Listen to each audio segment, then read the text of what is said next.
Hello my dear students, आज की इस वीडियो के माध्यम से हम यूपी बोर्ड क्लास 10 एनसीईआरटी गणित के प्रश्नावली 13.1 के प्रश्न संख्या पहले को हल करने वाले हैं। तो साथियों, यदि बोर्ड पेपर 2025 आप दे रहे हैं तो आप वीडियो में बिल्कुल अंत तक बने रहिएगा, वीडियो को जरा भी स्किप ना करिएगा। और यदि आप चैनल पर नए हैं तो चैनल को सब्सक्राइब कर लीजिएगा, क्योंकि ये वीडियो काफ़ी हेल्पफुल होने वाली है आपको बोर्ड पेपर के लिए। ठीक ना। प्रश्न है कि विद्यार्थियों के एक समूह द्वारा अपने पर्यावरण सचेतना अभियान के अंतर्गत एक सर्वेक्षण किया गया, जिसमें उन्होंने एक मोहल्ले के 20 घरों में लगे हुए पौधे से संबंधित निम्नलिखित आंकड़े एकत्रित किए। प्रति घर माध्य पौधों की संख्या ज्ञात कीजिए। देखिए, हमें माध्य पौधों की संख्या ज्ञात करना है। ठीक ना। यहाँ पे दिया गया पौधों की संख्या, यानी कि 0 से 2, 2 से 4, 4 से 6, 6 से 8, 8 से 10, 10 से 12, 12 से 14। और देखिए जो घरों की संख्या 1, 2, 1, 5, 6, 2, 3 दिया। इसका मतलब क्या होता है, देखिए जो पौधों की संख्या है, यानी कि ये वर्ग अंतराल है, वर्ग अंतराल है, इसको आप एक्स कहते हैं। क्या कहते हैं? एक्स कहते हैं। और ये जो है घरों की संख्या, यानी इसको आप क्या कहते हैं? एफ कहते हैं। ठीक है। तो ये हो गया हमारा एक्स और ये हो गया एफ हो गया। ठीक ना। जैसे देखिए यहाँ पे 0 से 2 जो पौधे लगाने वाले घरों की संख्या है वो कितना है? 1 है। और 2 से 4 पौधे लगाने वाले घरों की संख्या कितनी है? 2 है। इसी प्रकार से आप इन सबको देख सकते हैं। ठीक ना। अब हमें करना क्या है, जैसे यहाँ पे लिखा गया है कि माध्य ज्ञात करने के लिए आपने किस विधि का प्रयोग किया और क्यों। ठीक है। तो इस चीज को हम समझेंगे प्रश्न के माध्यम से, उसके बाद हम हल करेंगे। ठीक ना। तो देखिए, माध्य ज्ञात करने के लिए सबसे पहले हम क्या करेंगे, इन तीनों सूत्रों का प्रयोग करेंगे। ठीक है। अब देखिए, एक विधि होती है जो प्रत्यक्ष विधि। ठीक ना। और यहाँ पर तो एक्स बराबर होता है क्या? ए सिग्मा एफ एक्स बटा में सिग्मा एफ। एक होती है काल्पित विधि, जिसके लिए फॉर्मूला क्या हो जाता है? ए प्लस सिग्मा एफ डी बटे में सिग्मा एफ। एक होता है प्रचलन विधि, तो सिग्मा एक्स बराबर होता है ए प्लस सिग्मा एफ यू बटा में सिग्मा एफ इंटू एच होता है। ठीक है। ये सभी फार्मूले हैं माध्य ज्ञात करने के लिए। ठीक ना। तो इस प्रश्न में हम किस विधि का प्रयोग करेंगे? तो इसमें हम प्रत्यक्ष विधि का प्रयोग करेंगे। ठीक ना। और क्यों करेंगे, इसको हम प्रश्न के माध्यम से समझते हैं। ठीक है। आइए, तो सबसे पहले हम क्या करेंगे हल करने के लिए, देखिए यहाँ पे एक हमने तालिका बना रखा है। ठीक है। यहाँ पे ये हमारा हल हो गया। यहाँ पे देखिए वर्ग, यहाँ पे क्या है? 0 से 2, यानी इसमें कितने घर है? 1, 2 से 4 वाले 2 घर है, 4 से 6 1 घर है, 6 से 8 वाले 5 घर है, और 8 से 10 वाले 6 घर है, और 10 से 12 वाले कितने हैं? 2। और क्या है यहाँ पे? तो यहाँ पे 12 से 14 वाले कितने घर हो जाएंगे? देखिए 12 से 14 वाले हो जाएंगे हमारे 3 घर हो जाएंगे। ठीक ना। अब देखिए यहाँ से हम क्या कर लेते हैं, तो यहाँ से हम बिल्कुल अब निकाल लेंगे क्या चीज़, यहाँ पे देखिए एफ दिया गया है 1 2 3 ये दिया गया है। अब हम एक्स निकाल लेते हैं। ठीक ना। तो एक्स कैसे निकालते हैं, तो एक इसमें चीज़ होता है क्या, निचला सिरा और ऊपरी सिरा। ठीक ना। तो निचला सिरा क्या होता है, जैसे देखिए यहाँ पे 0 से 2 वर्ग अंतराल दिया गया है ना, तो इसमें निचला सिरा क्या हो जाएगा, तो ये जो 0 है ये निचला सिरा हो जाता है। ठीक है। या निम्न सिरा आप कहते हैं, या ये जो 2 है इसमें उच्च सिरा हो जाएगा, यानी कि इसको आप उच्च सिरा का सीमा कह सकते हैं। ठीक ना। अब देखिए, इसके लिए एक फार्मूला होता है कि निम्न सिरा, यानी कि निम्न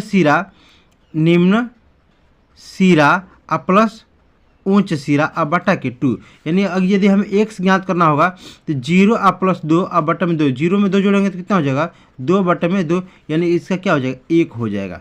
इसको कटा देंगे तो एक्स के वैल्यू यहाँ पे हम 1 लिख लेंगे। ठीक ना। इसी प्रकार से 2 और 4 है, तो 2 और 4 के लिए क्या करेंगे हम, तो देखिए 2 4 के लिए हो जाएगा हमारा जो 2 हो जाएगा ये निम्न सिरा हो जाएगा 2 प्लस उच्च सिरा क्या हो जाएगा 4, यानी 2 4 कितना हो जाएगा? 6, और 6 बटा में 2 यानी कितना हो जाएगा? 3 हो जाएगा यहाँ पे एक्स का मान। ठीक है। इसी प्रकार से हम यहाँ पे निकाल लेते हैं एक्स की वैल्यू। ठीक ना, कि एक्स की वैल्यू क्या हो रही है। आइए देखते हैं। देख 0 और 2 कितना होता है? 2 हो जाएगा। तो 2 में यदि हम 2 से भाग देंगे तो कितना आ जाएगा? 1 आ जाएगा। ठीक है। कितना आ जाएगा? 1 आ जाएगा। तो यहाँ से हमने x का मान निकाल लिया। अब देखिए 2 और 4 कितना होता है? तो 6 होता है। तो 6 में यदि हम 2 से भागा देंगे कितना आ जाएगा? यानी कि 3 हो जाएगा यहाँ पे। ठीक है। और 4 और 6 कितना होता है? तो 10 हो जाएगा। ये 10 में हम 2 से भागा देंगे तो कितना हो जाएगा? ये 5 हो जाएगा। ठीक ना। अब देखिए 6 और 8 कितना हो जाएगा? तो 6 और 8 होता है 14, 14 में 2 से भागा देंगे तो हो जाएगा 7। ठीक है। अब देखिए 8 और 10 कितना होता है? तो 18, 18 में 2 से भागा देंगे तो 9। अब आगे 10 और 12 22, 22 में 2 से भाग दे देंगे तो कितना हो जाएगा? 11 हो जाएगा, ठीक ना। अब देखिए 12 और 14 यानी कि 12 और 14 जोड़ेंगे तो कितना हो जाएगा, तो 4 2 6 और ये 1 1 2 यानी 26 यानी यहाँ पे कितना हो जाएगा 13 हो जाएगा, ठीक है। अब देखिए अब यहाँ से हम क्या करेंगे, अब हम निकाल लेंगे एफ एक्स, ठीक ना। तो एफ एक्स कैसे निकालते हैं, तो एफ एक्स निकालने के लिए एफ इंटू एक्स यानी कि एफ में एक्स से हम क्या कर लेंगे, गुणा कर लेंगे। तो गुणा करेंगे तो कितना आ जाएगा, यहाँ पे 1 में एक्स गुणा करेंगे तो 1 हो जाएगा, और 2 3 ये 6 हो जाएगा, और 1 5 यहाँ पे 5 हो जाएगा, ठीक है। अब देखिए यहाँ पे 7 और 5 कितना हो जाएगा 35 हो जाएगा, और 9 6 की 54, ठीक है, 11 दूना की 22, ठीक है। अब देखिए यहाँ पे क्या हो जाएगा 3 गुणा 13 यानी कि 13 तिया 39 हो जाएगा। अब हम क्या करेंगे, तो इन सभी को हम क्या कर लेते हैं, जोड़ लेते हैं। सिग्मा का मतलब होता है जोड़, तो इन सबको क्या करेंगे हम जोड़ लेंगे, यानी सिग्मा एफ एक्स को ये क्या करेंगे 1 6 5 और 35 54 22 और 39 है, इन सबको हम क्या करते हैं जोड़ लेते हैं। तो यहाँ पे जोड़ने पे आ जाएगा हमारा 162।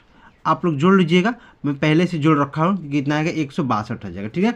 उसके बाद हम यहाँ पे सिग्मा एफ भी लिखा है ना, तो सिग्मा एफ को भी हम क्या करते हैं जोड़ लेते हैं। तो सिग्मा एफ को जोड़ेंगे कितना हो जाएगा, तो ये जोड़ने पे आएगा हमारा, देखिए 1 और 2 3 1 4 5 9 9 6 15 15 2 17 और 17 3 20 हो जाएगा, यानी कि सिग्मा एफ का मान 20 हो जाएगा, ठीक है। अब यहाँ से हम इस सूत्र के माध्यम से हम प्रश्न को हल कर लेंगे। प्रत्यक्ष विधि क्या है, सिग्मा एफ एक्स बट्टे में एफ है, तो यहाँ पे लिख लीजिए कि सिग्मा एफ एक्स और बट्टे में सिग्मा एफ। तो देखिए सिग्मा एफ एक्स का मान कितना निकला है, तो देखिए सिग्मा एफ एक्स का मान निकला है 162, यानी कि 162 और बट्टे में सिग्मा एफ का मान कितना निकला है, तो 20 निकल गया, ठीक है। अब देखिए जब भागा देंगे हम इसमें, तो कैसे 2 से कटाएंगे 10 बार, और 2 8 16 2 की 2 हो जाएगा, ठीक ना।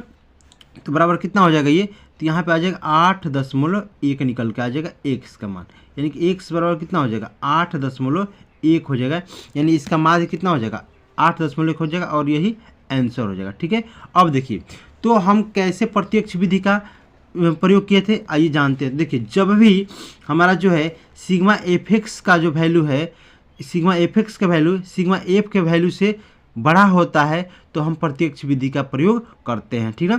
तो आप यहाँ चाहें तो यहाँ पे लिख सकते हैं कि यदि सिग्मा एफ एक्स का वैल्यू सिग्मा एफ से बड़ा होता है तो प्रत्यक्ष विधि का प्रयोग करते हैं, ठीक ना। तो साथियों ये रही हमारी आज की वीडियो। तो हमारी वीडियो आपको कैसी लगी है, यदि हमारी वीडियो आपको अच्छी लगी है तो आप मेरे चैनल को सब्सक्राइब करें, लाइक करें और अपने दोस्तों में शेयर जरूर करें। मिलेंगे अगली वीडियो के साथ, तब तक के लिए जय हिंद जय भारत।